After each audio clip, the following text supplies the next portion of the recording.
Ya aquí con Alberto Bengolea, actual presidente del Partido Popular Cristiano. Buenos días, bienvenido. ¿Qué tal, Joana? ¿Cómo estás? Una buena noticia, ¿no? Sí. ¿Te parece? Sí, en general. Aunque muchos criticaron el acuerdo. Sin conocer, pero por eso te digo, sin entrar al detalle del acuerdo, y que hay cosas que iremos conociendo poco a poco, pero lo que tú has señalado es correcto. Para que un acuerdo de esta naturaleza tenga efectos en un proceso judicial, tiene que ser pues aceptado por el Poder Judicial. El Ministerio Público, que es encargado de investigar el delito, puede hacer una serie de acuerdos, pero estos no son suficientes si es que no tienen la aprobación del Poder Judicial. El Poder Judicial es el que se encarga precisamente de velar porque todo esté en regla, por proteger tus derechos, porque sea legal lo que se ha hecho. Entonces, si ellos han dado el visto bueno, debemos suponer que el asunto va bien. Y ojalá que esto sea así, ¿no? Sí, porque incluso han dado el visto bueno con lo que había señalado el procurador con respecto a lo que tenía que pagar Odebrecht al Estado peruano. Yo ahí tengo mis críticas, pero hay que entender que no todo después...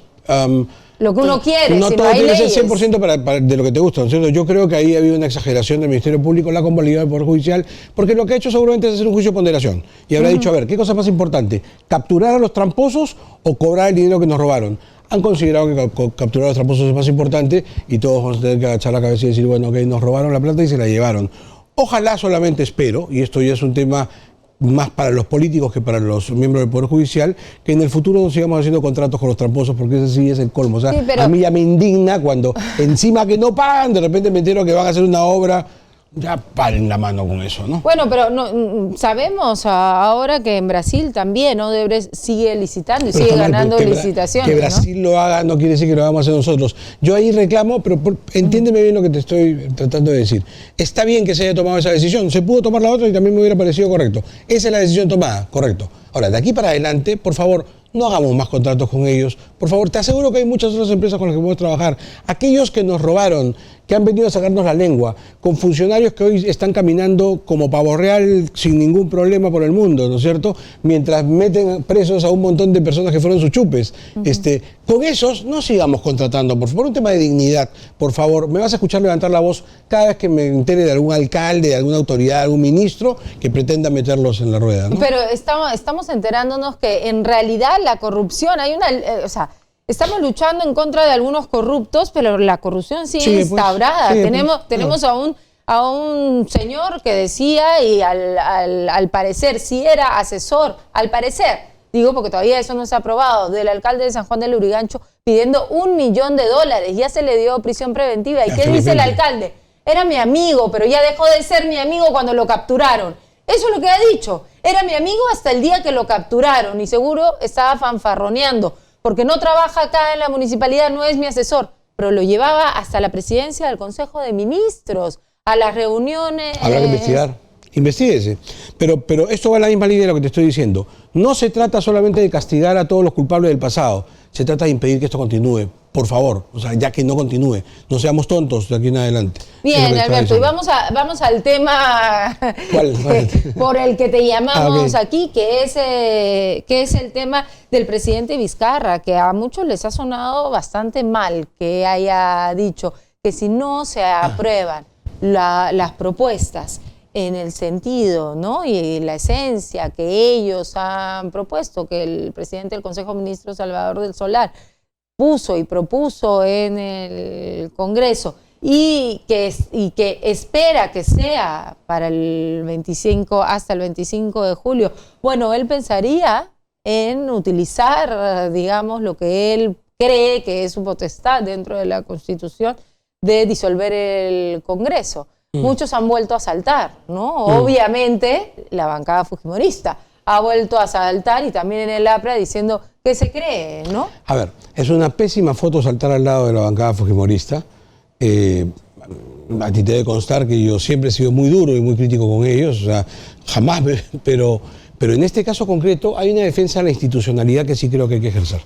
En general me parece magnífica la reforma política. Yo mismo soy parte de un Congreso de la República que intentó hacer reforma política. Yo hice varias propuestas en su momento que no llegaron a puerto cuando me tocó ser congresista hace 5 años. Yo, por ejemplo, propuse esto de las elecciones primarias en su momento, aunque mi propuesta era muy diferente a la actual.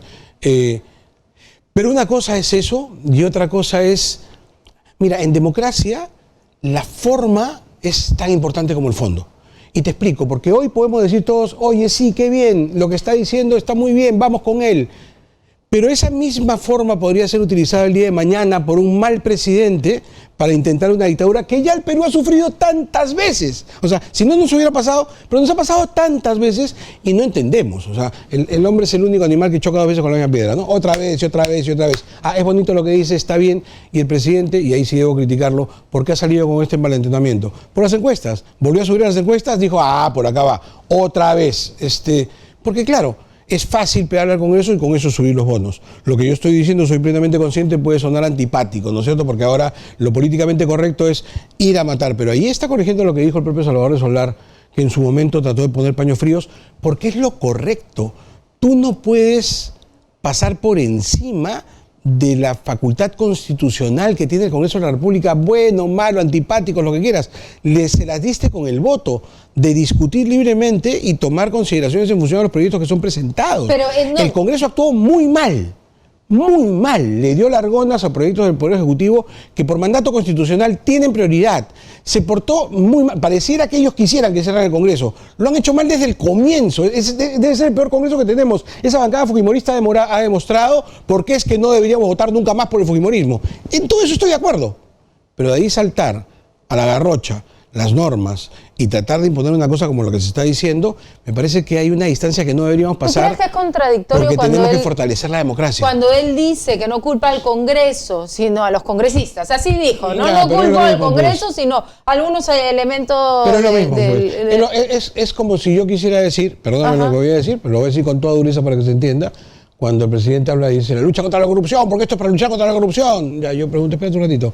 ¿A quiénes están persiguiendo y quiénes están presos y quiénes han huido? Hagamos la lista. ¿Quiénes están libres? Pero hagamos la lista de los más importantes. Alberto Fujimori, Alejandro Toledo, PPK, Humala, Alan García, que ya no está con nosotros, los ministros de ellos. ¿Quién de ellos fue congresista? O sea, el problema no está allá, está acá. Si yo tuviese su mismo argumento, diría, lucha contra la corrupción, vamos todos contra el presidente y contra los ministros. No, pues no se trata de eso. Se trata de ver cómo tomamos las decisiones correctas para avanzar. La reforma política es necesaria. Te voy a decir más, y voy a ser más antipático todavía. En realidad esta reforma política no va a cambiar las cosas. No las va a cambiar. Esto se parece a la reforma judicial. También, ¿qué cambió la reforma judicial? Nada, porque no tocó una serie de elementos fundamentales para realmente transformar la administración de justicia en el Perú. Esta reforma que se está cambiando, por ejemplo, vamos a poner cosas rapiditas, que haya segunda vuelta o no, que haya paridad, que haya bicameralidad o unicameralidad, que se realice 3 vueltas o 2 para elegir a los candidatos al Congreso, porque ahora están haciendo una tercera vuelta. ¿Todo eso va a cambiar el sistema político? No, estás cambiando una camisa marrón por una camisa verde, cuando lo que hay que hacer es cambiar la camisa. O sea, no se está atacando los problemas de fondo para resolver el problema político del Perú. Ninguno de esos proyectos de ley lo ataca. Nosotros sostenemos en el PPC que si queremos hacer una reforma política en serio hay que acudir al origen del problema. Y el origen del problema está en el origen del poder. Y el origen del poder está en el voto popular. Si no entendemos que hace mucho rato nuestra población está desafectada de la política, con razón, no le interesa, no quiere ir, ¿no es cierto? No está interesada, quiere que todo el mundo se vaya. Si no entendemos eso, no vamos a ver cuál es el origen del problema. ¿Y cómo se soluciona eso? Solución rápida. Desde nuestro punto de vista, voto voluntario. El voto obligatorio no ha funcionado. En otras democracias más avanzadas que la nuestra, no hablaré de la norteamericana, pero hablemos aquí al costado nada más. Chile, Colombia, el voto voluntario funciona mucho mejor, porque acude a votar aquel que está comprometido, el que se informa medianamente, el que dice, ok, y no como aquí en Perú, en donde obligas a todos a votar y en la cola se decide el voto, y terminan eligiendo las autoridades que terminamos eligiendo en los últimos tiempos. No ha funcionado. Hace 40 años, cuando se hizo la Constitución de 1979... ahí eliminas el voto irresponsable, pero, sí, claro. pero no vas a hacer que los ciudadanos tampoco se eduquen de esa manera. No, pero tampoco... A ver, qué buen punto. Ok. Si tú el año 1979 con la Constitución, se nos dijo que el voto tenía que ser obligatorio porque los ciudadanos no estaban educados. Ese es el argumento central.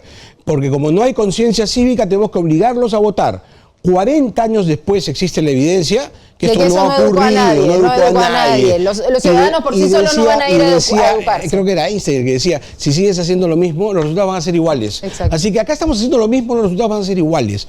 ¿Por qué el voto voluntario acompañado ahora sí de una educación? ¿Cuál es la reforma que nosotros proponemos? Voto voluntario, pero al mismo tiempo educación cívica en cuarto y quinto de media, obligatoria, en serio, de verdad, para que esos chicos sepan distinguir entre lo que es el liberalismo, el comunismo, qué cosa puede hacer un congresista, qué cosa no puede hacer un congresista, para qué sirve un alcalde, cuáles son sus facultades, porque esos chicos que no saben nada son la mayoría de los votantes al año siguiente. Pero, a ver, pero no tiene que ser algo mucho más completo que solamente un curso de educación cívica. No. O sea, los dos escúchame, los dos hemos pasado por el colegio y un curso pasa, pero hay una serie de problemas en el sector de educación que no, ese no es puede. Otro tema. Es que lo que pasa es que, claro que sí.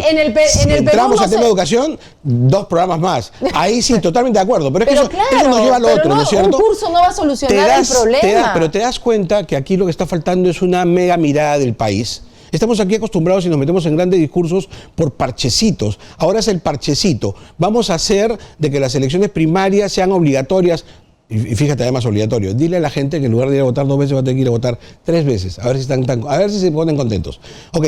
Con ese parchecito vas a arreglar el problema. Y que sepan a dónde, por quién votar y para qué y por dónde. No saben. Nada. Por eso, digo yo, en este tema político, si tú no atacas el origen del problema, y por eso no digo un cursito, digo formación real a los que van a votar. Y por eso, aquellos que no quieren formarse y no quieren votar, yo creo en la libertad.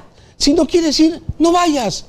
Pero el ir obligados nos termina dando las autoridades que tenemos. Y después decimos el Congreso, oye, ¿quién puso a los congresistas? Tú le preguntas, fue el voto popular. Ya, pero yo sí creo que un curso, no, así sean 2 años, no sea suficiente. Quita el voto voluntario. Bien, vamos a un corte y regresamos porque tenemos que seguir hablando de este tema. Ya volvemos.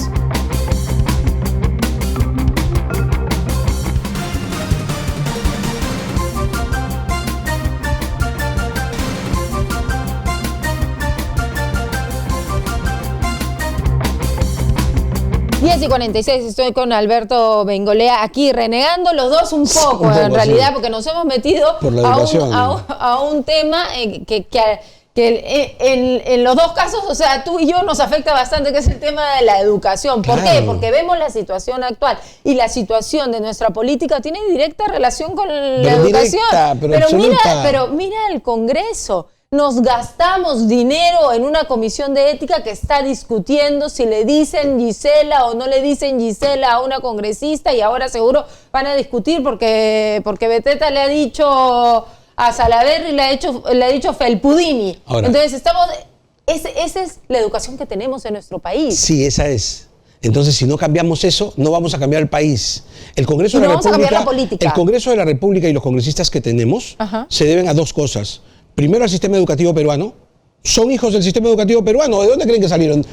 ¿Salieron de los techos del Congreso cayeron? No, salieron de las aulas escolares y de las aulas universitarias. O sea, de ahí salieron, algunos no de las universitarias, pero no importa, salieron del sistema educativo peruano. Y la segunda consecuencia, ¿y quiénes los eligieron? ¡Nosotros! Entonces, ¿de qué nos quejamos? O sea, hay un tema bien sensible. La reforma política es necesario, es indispensable que discutamos primero el tema educativo. Por eso que yo te decía, curso de educación cívica, por poner un nombre. Lo que quiero decirte es que los chicos que están en cuarto y quinto de media tendrían que saber de estos temas, porque el año siguiente van a votar y van a ser la mayoría de los votantes y van a definir al presidente de la República y a los congresistas. Pero para que lleguen a salir de los colegios de nuestro país, chicos, que sepan por quién van a votar, aunque sea que sepan qué ideales tienen para la política, tendrían que tener una vida, una educación que le enseñe de nuestra historia, que le enseñe de nuestra historia aunque sea cercana. Pero perdóname, media página es Sendero Luminoso en nuestros libros de historia. No les están enseñando nada de lo que hemos vivido en nuestro país. Es una locura y es culpa nuestra. Y vamos a estar condenados a repetir el terrorismo porque no se lo contamos a nuestros hijos. Es nuestra culpa. Y después nosotros buscamos a quién culpar. Todos los adolescentes que están en las organizaciones del Movadef no saben. No saben. Les contaron el cuento de Robin Hood, del Che Guevara, ¿no es cierto? Y se la creen porque suena muy bonito. Son un montón de mentiras, pero suena muy bonito. Pero eso es lo que está pasando en nuestro país con la política. Pues es lo que está pasando. Pero por eso te decía, tenemos que ir al tema educativo de fondo. Porque si no cambiamos eso, no cambiamos nada. Por eso es que te digo, cuando salga la reforma política, al fondo. Y mientras lleguemos a tener una mayor educación, una mejor educación, mientras eso ocurra, voto voluntario. no obligues a votar a quien no quiere, a quien no le interesa y quien es capaz por protestar, de votar por la bailarina que sale desnuda haciendo propaganda para que voten por ella. Entonces, porque eso vive el Perú. Entonces, eso no puede seguir pasando. Lo que tú ves en el Congreso de la República es hijo de esto. No es hijo de que si hay 3 votaciones o 2, si la bicameralidad o lo única. No es producto de eso, es producto de lo otro, del tema educativo. Si no atendemos eso en serio, esto no lo vamos a cambiar. Propuestas como la paridad solucionan el que las mujeres desde niñas tengan otro tipo de oportunidades, porque la vida política de una persona, la vida política de un hombre y de una mujer no empieza cuando está en la universidad. La vida política de una persona va a empezar desde niña. Debería. Bueno, debería empezar desde niña. Una verdadera vocación política debe empezar con un liderazgo desde niña desde niño. Que hoy tiene además pocos espacios para ser desarrollado. Mira, no olvidemos que pero se soluciona con el proyecto de paridad y alternancia. A ver, entiéndeme bien. Ajá. Yo estoy totalmente de acuerdo con el proyecto, ¿ok? Ya. Pero no se soluciona. Ya. O sea, eso no es la solución. Me parece que está bien porque avanzamos en un logro de derechos que me parece indispensable. Paridad en la propuesta, por supuesto, ¿no es cierto? Paridad en la propuesta, porque en la elección tú no puedes hacer que la gente elija a tal o cual. Entonces la gente va a reacomodarlo todo. Esa parte, por ejemplo, requiere una discusión más fina del proyecto. Pero más allá, por eso te digo, no quisiera entrar a discutir los detallitos porque no arreglan el problema de fondo. Pero si entramos al detallito, claro, cómo no. Paridad y alternancia, sin ninguna duda, en la propuesta y permitir que la gente elija lo que quiera, porque no vamos a ir en contra del voto popular. Pero dicho eso, esto no arregla el problema. Tú acabas de decir con toda claridad que una real vocación política, mira, la política, que ha sido tan denostada, es la actividad, desde mi punto de vista, más sublime que puede haber.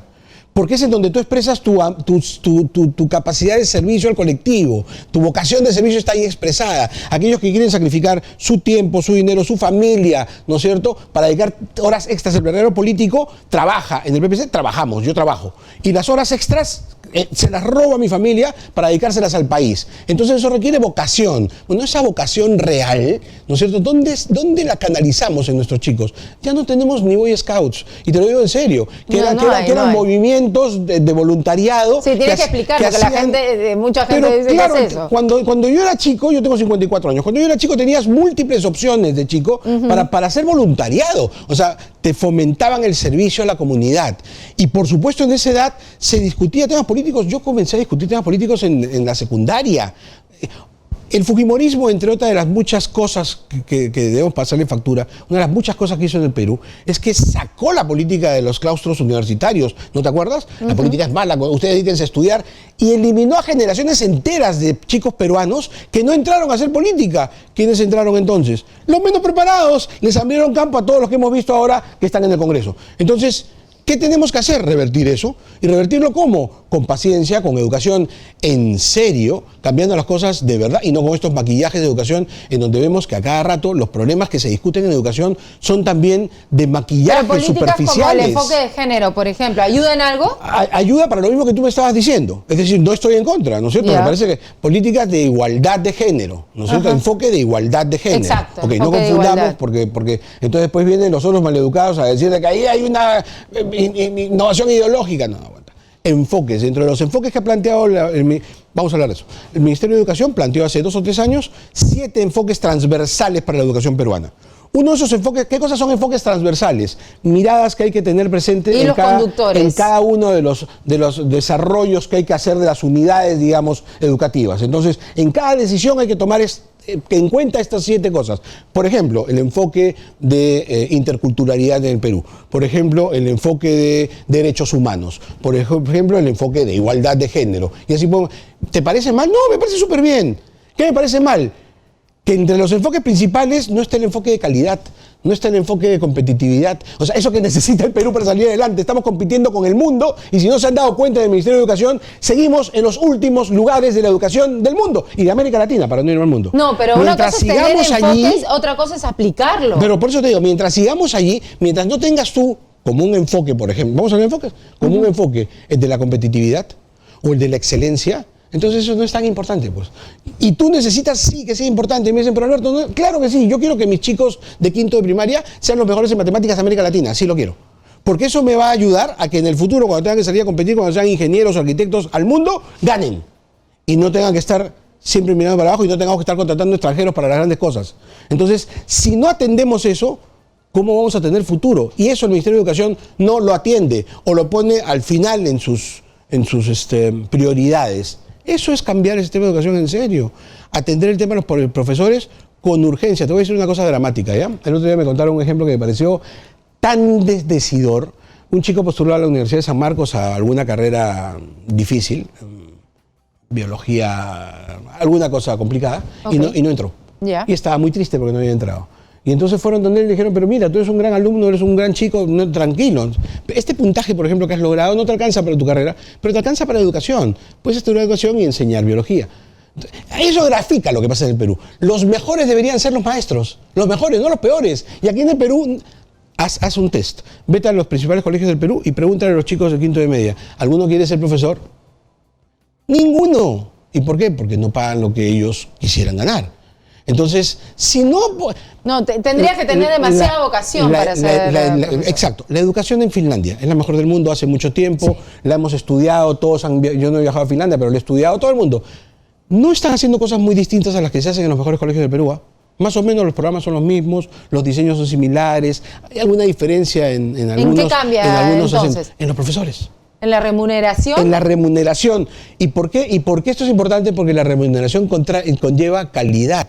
Si tú mejoras la remuneración, no es que el mal profesor se va a convertir en un buen profesor porque le pagues bien, pero sí es que el chico de 20 años cuando tome decisión va a decir, oye, la educación es una posibilidad, ¿no? Porque los cambios tienen que ser graduales y a largo plazo, o no son cambios. Ya, pero Alberto, todos pensamos y todos conversamos lo mismo. Para cambiar el país, lo único que se tiene que hacer, lo único que va a dar resultados no es lo único, pero es lo más importante. Es la educación. Lo más importante. Es lo más importante. Sin duda, y nunca se hace. Bueno, ¿y por qué?